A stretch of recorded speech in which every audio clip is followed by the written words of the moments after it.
Good evening, everyone. Sorry about last night. Tied up with business, so I couldn't get online. So I'm just going to continue to read from Fearless Diary of an 18-year-old at war in the Falklands. And this is about supporting those who are feeling lonely.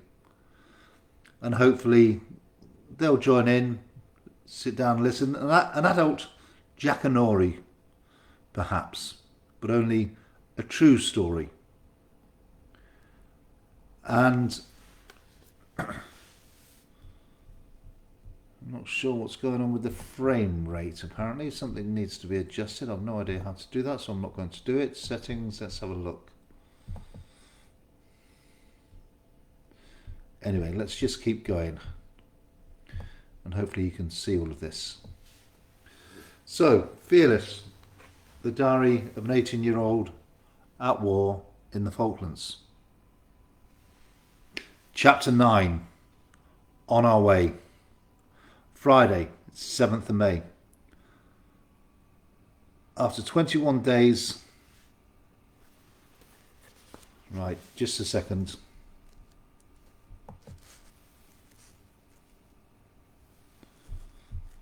Apparently I have to reset the frame rate, but I don't know where to. Good evening, Andrew. Are you picking this up okay? Is it running smoothly? Frame rate. There's frame rate. It's showing as 15 frames per second, 26. I don't know where the settings are for this, so it may have to stay like this. So hopefully you're getting it going okay.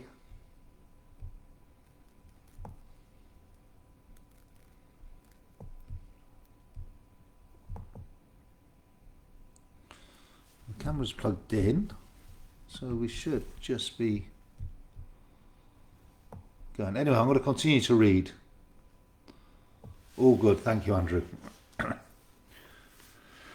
Friday, 7th of May, on our way. After 21 days of waiting at Ascension, we finally set sail at 2000 Zulu, all very quiet. It really was very quiet. With all that had happened in the past 3 days with the Bugrano and Sheffield, I think we were all in a state of shock. I was certainly feeling very unnerved about what was going to happen next. Although we were sailing as a task group, we were an amphibious force with very little air support or other quick response ships to protect us. We were the centre of the formation with the LSLs covering the outside as we were a principal ship and needed protection. It was quiet, and we sailed away silently with our amphibious ships towards the Falkland Islands at last. Saturday the 8th. Had action stations at 0820, secured at 10:30 Zulu, but stayed up top on watch. Had dogs, did 4 hours in ops room, really boring as we were totally silent. Even radar to shake off Russian AGI. 12-mile exclusion zone was enforced. Watch return of the Pink Panther. We sailed under total silence to assist the silent transit. There had already been a navigation plan laid out, and this was signalled to all ships to be executed without further orders. This meant that the ship's captains carried out major manoeuvres without being told again. It was amazing. Many manoeuvres of the group were carried out by flashing light or flag signal. We would send the signal down the line and it was relayed, flag Lima, by all ships. The signal would be hoisted on the yardarm, repeated by the next ship and followed all the way along, then executed, and the ships would turn together. It was truly amazing to carry out everything we were trained to do and see it in action. The downside to silent transit was that the tactical radio operators also had to take turns in the ops room, where we would monitor the circuits and, if necessary, take over if the bridge was wiped out. This was a great job whilst it was busy, but boring as hell in silent routine for obvious reasons. Nothing was happening. I hated this. I disliked being inside the ship at the best of times, but doing nothing didn't help my attitude. At times, we were not even allowed to read books to keep us occupied. Just sit there and listen to nothing. The Russian AGI had been hanging around for ages. There was nothing we could do about it but try to leave it behind. We were still in the era of the Cold War, and this was the greatest opportunity any enemy could have to see how a NATO force operated in a genuine war footing. We had Bear Delta's massive silver aircraft. Could have been more than 1,000 feet above us, casually circling over our heads in low, slow, lazy turns. Long-range reconnaissance aircraft blatantly overflying us, looking incredibly impressive. Submarines underneath us, and the AGIs on the surface, which looked like trawlers with a lot of aerials and radar displays on their upper scupper, watching our every move. We suspected that they were passing information to the Argentines and took every step we could to reduce any info they could pick up. Although I'm not sure if it was even proven that they had passed info or were just gathering for their own needs. Hi gang, how you doing? Jan, Debbie? Before we sailed, we asked Wideawake to record 24 hours of ship-to-shore chatter, radio traffic, and to play it back before we sailed. This was an attempt to give us breathing space from the AGI as we slipped silently away, whilst all normal traffic was bouncing around the airwaves. It seemed to work. Chapter 10. Am I already dead? Tuesday the 11th. 3 days space of quiet. But today everything started to happen, got turned in for 24 hours Monday night with sinusitis or something like that.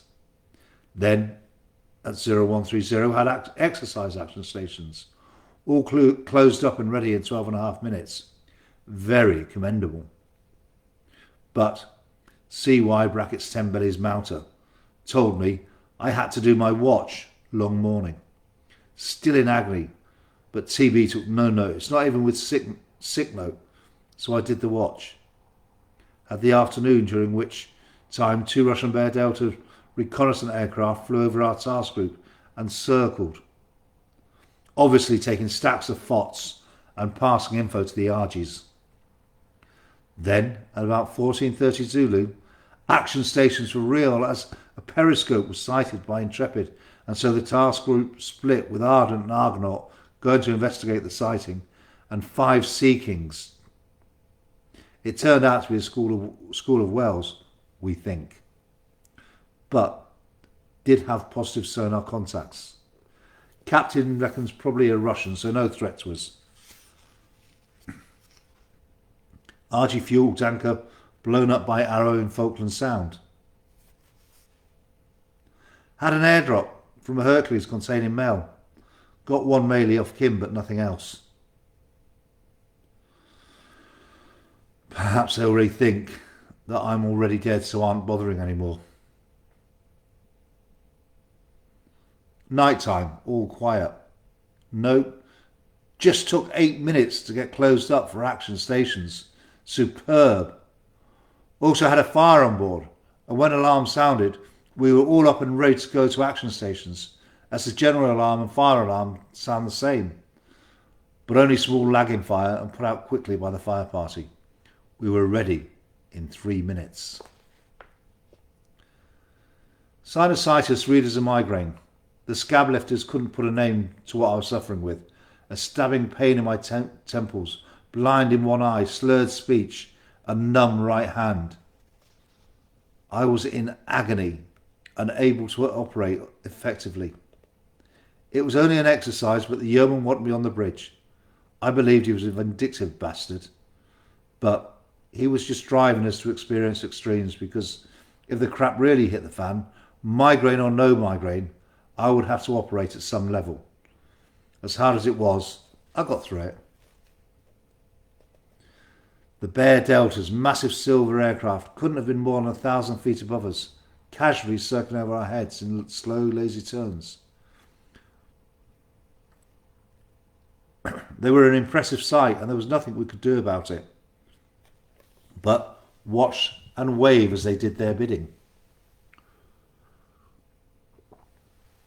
We were still in international waters and they knew exactly what they were doing. A fantastic opportunity for all of us to get a good look at each other. We got a lot of spurious contacts from sonar, radar and visual. People were jittery and no one was taking any chances. Even if it wasn't the Intrepid calling the contact, we had to take it seriously. Away went the anti-submarine ships, but they ended up chasing a pod of whales. A positive sonar had been achieved, though it wasn't consistent. It was possibly another Russian checking us out.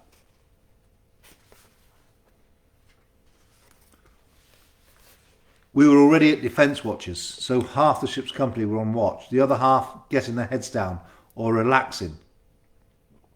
When the klaxons sounded for action stations, everybody moved. We had been practicing this ever since we sailed from Portsmouth, and I think the effect of the Belgrano and the Sheffield instance really affected us all. We knew this was for real and everybody took it seriously.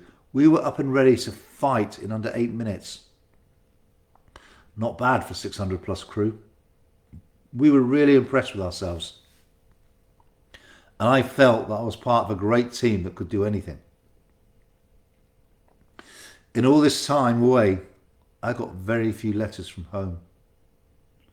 It was really starting to hurt. Kim was the only constant in my life at this point, as she regularly responded to my letters. I had sent many home.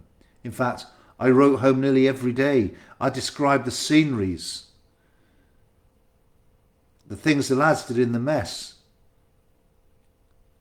to keep the family updated on what was happening. On watch, what we had for scran, how many cups of tea or coffee I made throughout the day, just to keep in contact.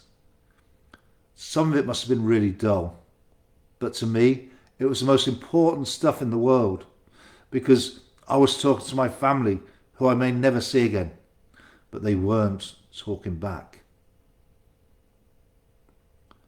I was trying to stay strong and not let it get to me. I used to lie in my pit at night and listen to some of the other lads quietly snuffling, sometimes sobbing, as they read letters from loved ones, or listened to tapes on their Sony Walkmans that they had received from girlfriends or their children. One night after the long first, I listened to one of the lads for nearly 15 minutes. It was heartbreaking. I really felt for him and wanted to say something to support him. It was and always had been in my nature to care. I couldn't though, because these were very private moments. They thought people around them were asleep and they had time to themselves to let some of their emotions free. My emotions were all over the place. How could they forget their little Kevin tops, my childhood nickname, as I used to have very blonde curly hair as a young child. The child they had so emotionally waved off to war only a few weeks before. I wanted to scream and cry to let all of my frustrations out. My thoughts were disjointed and irrational. They'd never really loved me after all. They didn't care about me. I was nothing to them really. I was out of sight, out of mind. I hurt so much every time I didn't get a letter from home. On this day, I didn't even believe I had a family. I really did feel that it had already written me off for dead. It was an awful feeling to have, and it tore my heart and soul right to the core. A few days later, I hastily scribbled the comment out in the diary in thick black biro as sacks of delayed mailies arrived on board, and weeks of heartache and pain suddenly evaporated. My dad wrote 2 letters separately. I put all the letters in post-date order to read them. The first was written a couple of days after I'd left home. He wrote, "Please forgive me for being such a silly old fool. It was just the frustration of tears of being an old soldier who was too old and no longer wanted or needed to fight," referring to my departure. Mum told me later that he couldn't bear the thought of his son going to war without him.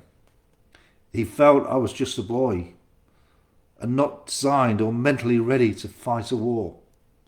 It should be him out there, not you. His second letter included a telling off for writing letter home addressed to Mrs. J. Porter. There are no secrets between us, and the correct title in the address is Mr. and Mrs. P.J.A. Porter. That was me told. I always used the correct form of address after that and wrote back to both of them in the same letter. I don't think I ever told them how I was feeling, and certainly never how I'd felt this day in my writings home. It was many, many years before I talked about it to them. That's good timing. So I'm going to do 15 minutes every night now. And we go on to chapter 11 next, which we'll do tomorrow evening. And I will be moving across to the transformational hypnotherapy page next week. But meanwhile, we're still on here. And thank you for listening in. I hope the stream hasn't been too bad. And I hope you've enjoyed, I trust that you've enjoyed me reading to you. Thanks, Pud. Appreciate that. Anyway, I shall love you and leave you. I've got some other videos to edit and put out on social media. And I will catch up with you all tomorrow. Thank you very much for listening in again. Take care.